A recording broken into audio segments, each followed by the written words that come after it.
निजी भाई की वजह से मैं बाहर हूँ क्योंकि दीपक जी का शौकिंग नहीं था। उन्होंने तो ऑलरेडी टारगेट मुझे किया हुआ था, मुझे, कृतिका रमान को। पीछे हमारे बच्चे थे, हमारे बिजनेस था, हमारे यूट्यूब चैनल्स है, इंस्टाग्राम है, वो सब संभालने के लिए किसी एक पर्सन का बाहर होना बहुत जरूरी था। तो अगर निकाला जाना चाहिए या फिर एविक्ट होने चाहिए तो वो दीपक जी होने चाहिए, बाकी तो सब लोग खेल ही रहे हैं अपना game. Gopal, welcome to moneycontrol.com। तो मेरा थैंक यू। फर्स्ट सवाल आपसे ये है कि जब आप बाहर आई, घर से बाहर निकल रही थी, तभी अरमान बहुत खुश लगे। मतलब उन्होंने बोला कि मैं खुश हूँ कि तुम बच्चों को देखोगी अगर बाहर जाओगी तो। बट आपके फैंस या फिर आपके जो सपोर्ट कर रहे थे, जो आपको घर से बाहर से जो व्यूअर्स थे, उनको थोड़ा सा बुरा लगा रहे, ऐसे कैसे बोल दिया। पायल तो हमें चाहिए थी, और दिन पायल के हम हमें देखने थे बिग बॉस के घर में। तो आपकी क्या फीलिंग्स है, आपका मैं यहाँ पे पॉइंट ऑफ व्यू जानना चाहती हूँ। मेरा पॉइंट ऑफ व्यू ये है कि अगर आप उसे पॉजिटिव वे में देखना चाहें कि अरमान जी ने बोला कि मैं खुश हूँ वो बाहर है, तो वो पॉजिटिव तरीके से बोल रहे थे क्योंकि घर के तीनों जो भी घर को संभालते हैं वो तीनों बिग बॉस के अंदर एंट्री कर चुके थे। पीछे हमारे बच्चे थे, हमारे बिजनेस था, हमारे यूट्यूब चैनल्स है, इंस्टाग्राम है, वो सब संभालने के लिए किसी एक पर्सन का बाहर होना बहुत जरूरी था। और अरमान जी ऑलरेडी ये सोच चुके थे कि वो बाहर जाएंगे। पर उनके लिए ये शॉकिंग था कि उनकी जगह मैं जा रही हूँ क्योंकि उस बाहर वाले ने अरमान जी को सेव कर दिया। अदरवाइज वोटिंग के अकॉर्डिंग तो मेरे को वोट बहुत अच्छे आए थे, लोगों ने मुझे फुल सपोर्ट किया था। पर उनका बोलने का मीनिंग नेगेटिव वे में नहीं था, पॉजिटिव वे में था। अगर आप लोग तो ये देखेंगे तो आपको वो चीज गलत नहीं लगेगी। पायल, आप जब घर से बाहर निकल रही थी तो कृतिका सबसे ज्यादा रोई। इवन आप घर के बाहर आने के बाद भी वो रोती हुई दिखी। वो बहुत कंट्रोल नहीं कर पा रही थी खुद को। तो हमें तो उल्टा ही दिखने लगा, जैसे अरमान उसको संभाल रहे थे, हमें तो लगा था कि कहीं पे कृतिका संभाल लेगी। बट अरमान वो बहुत ही आपके लिए कनेक्ट, आपका कनेक्शन वहां पे दिखा दोनों का। आप कितने दोनों एक दूसरे से जुड़े हुए हैं वहां पे देखा। आपने देखा आप इविक्ट हो गई तो आपने देखा कि उसका रिएक्शन कैसा था। वो मेरे घर पे जाकर निकलने के बाद क्या हुआ। मुझे पता है, मैंने देखा जहाँ वो रो रही है बाथरूम की साइड पे और बोल रही है कि मैंने अपने आंसू रोक रखे थे क्योंकि मैं उसके सामने नहीं रोना चाहती थी। इसलिए मैंने अपने आप को रोक रखा था और वो वहां पे बहुत ज्यादा रो रही थी। अरमान जी ने बोला तू रो मत, वो घर पे गई है, बच्चों को संभालेगी, वो सब मैंने देखा है। जी, आपने अभी रिसेंट वाला देखा, अभी 2 मिनट पहले ही हुआ है कि अरमान जी ने मच्छर कहा है विशाल को। अच्छा, वो मस्ती ऐसे करते रहते हैं, इंटेंशनली नहीं बोला है वैसे, मस्ती मजाक में बोला होगा। जी। जी, आप अभी घर पे आने के बाद फर्स्ट आपने क्या किया, मैं जानना चाहती हूँ। पायल, आप अभी घर मैं पे। घर पे पहुंची ही नहीं हूँ, अभी मैं मुंबई में ही हूँ, मैं कल घर पहुंचूंगी। Okay okay. और अरमान जी मतलब अरमान जी बोल रहे थे घर में कि ये नहीं, मुझे लगा था ये बोल रही है कि मैं जाऊंगी, मैं ही जाऊंगी। आपको क्यों ऐसा लग रहा था कि आप जब घर में थी कि आप ही जाओगी करके।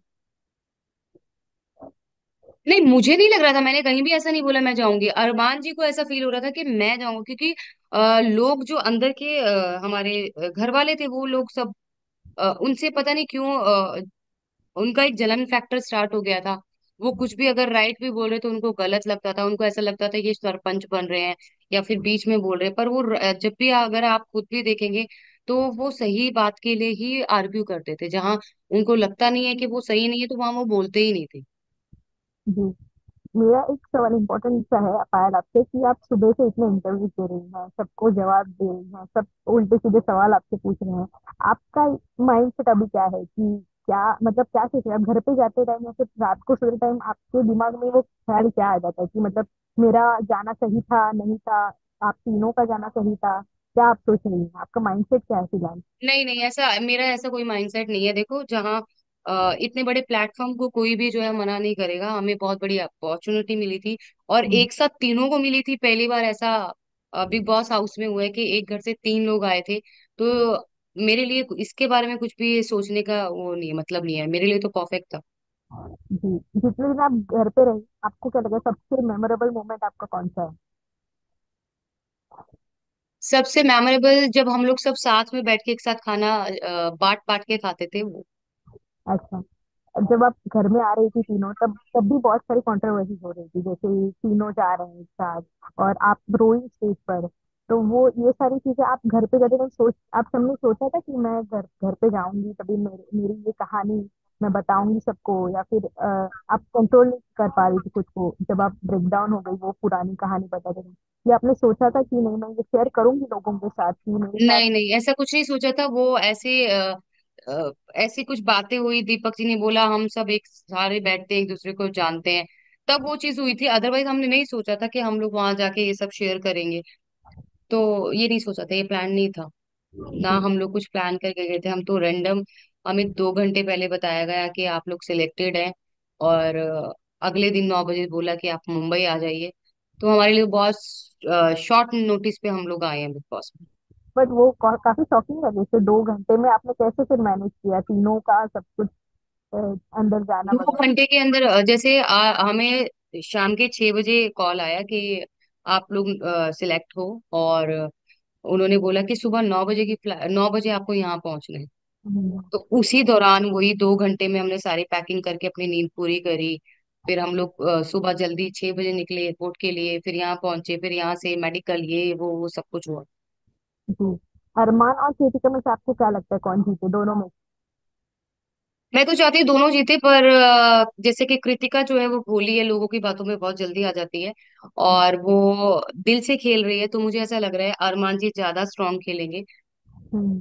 ट्रॉफी तो घर में ही आनी है, दोनों में से कोई भी ले आए, पर अरमान जी मुझे लगता है स्ट्रांग खेलेंगे तो वो जीत सकते जी, मेरे लास्ट सवाल है कृतिका कि जब भी हैं। आपको, सॉरी पायल इट्स ओके। दोनों एक ही हैं जैसे हम लोगों ने देखा है। तो पायल, तो मेरा सवाल है कि आप जब घर से बाहर निकल गई थी तो आपको क्या लगा कि यार इस ये आदमी की वजह से मैं चली गई यार, ये इंसान मेरे जाने के लिए जिम्मेदार है? आपको क्या लगा कौन सा ऐसा एक शख्स है जो आपके जाने के लिए जिम्मेदार निजी भाई की वजह से मैं बाहर हूँ, क्योंकि दीपक जी का शौकिंग नहीं था। उन्होंने तो ऑलरेडी टारगेट मुझे किया हुआ था, मुझे, कृतिका रोमान को। तो दीपक भाई का नहीं लगा शॉकिंग, शॉकिंग था निजी भाई का। और है? वो चीज भी मेरे दिमाग से मैंने निकाल दी, क्योंकि वो अपनी गलती एक्सेप्ट कर चुके हैं कि उनकी वजह से मैं बाहर आई हूँ, और मेरे साथ जो है फेयर इवेक्शन नहीं हुआ, वो मान चुके हैं ये बात। अगर बाहर आपसे कभी ये मिलते हैं तो आप किससे मिलना पसंद करेंगे या फिर किसी को अवॉइड करना पसंद करेंगे, नहीं यार इसका मुंह ही नहीं देखना मुझे? नहीं, अंदर देखो, अंदर की लड़ाई अंदर ही खत्म करके हम लोग बाहर सबसे वही हम्म। प्यार मोहब्बत से मिलेंगे जरूर। ऐसा कोई पर्सन नहीं जैसे हम नहीं मिलेंगे। इवन अभी यहाँ से फ्री होने के बाद मैं नीरज भैया से मिलने जा रही हूँ। ओके। ओके। तो वो फर्स्ट हो यार, आप सेकंड, थर्ड क्या चाहते हैं आप कौन हो अच्छा। जाए? मेरे हिसाब से दीपक जी अपनी मेडिकल मेडिकल कंडीशन की वजह से खेल नहीं पा रहे हैं। जो हम्म। देना चाहिए बिग बॉस में वो नहीं दे पा रहे हैं, तो अगर निकाला जाना चाहिए या फिर एविक्ट होने चाहिए तो वो दीपक जी होने चाहिए। बाकी तो सब लोग खेल ही रहे हैं अपना okay. Okay, thank you so much Payal. Game. Okay. Thank bye bye, thank you. Thank you.